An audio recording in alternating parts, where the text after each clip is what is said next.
अब हम करते हैं उत्तरी प्रशांत महासागर में कौन कौन से ओशन करंट हैं। ओशन करंट को हम बोलते हैं जलधारा। तो इसके लिए आप इस इमेज को ध्यान से देखिए।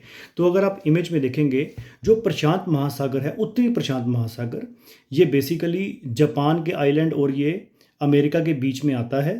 तो इसमें अब जो जलधारा है वो कैसे चलेगी, चलेगी वही क्लॉकवाइज चलेगी। तो जैसे ही उत्तरी विषुवत रेखीय जलधारा निकलती है इक्वेटर से, ये गर्म होती है।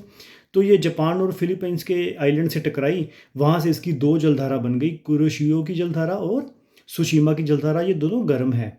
और जैसे ये दोनों गर्म जलधारा ऊपर जाती हैं, ऊपर से ओयोशिवो की जलधारा इससे आके टकराती है और क्यूराइल की जलधारा भी टकराती है। तो ये बन जाता है उत्तरी प्रशांत प्रवाह। इसकी स्पीड हो जाती है स्लो, जिसको बोलेंगे हम नॉर्थ पैसिफिक ड्रिफ्ट।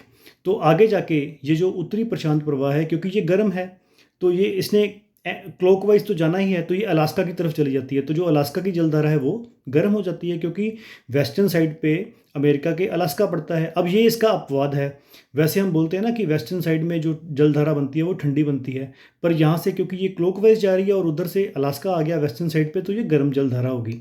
तो जो क्यूराइल की जलधारा है और ओयोशिवो की जलधारा है, इसने क्लॉकवाइज चक्कर बना के नीचे भी जाना होता है, तो ये कैलिफोर्निया की तरफ मूव करती है।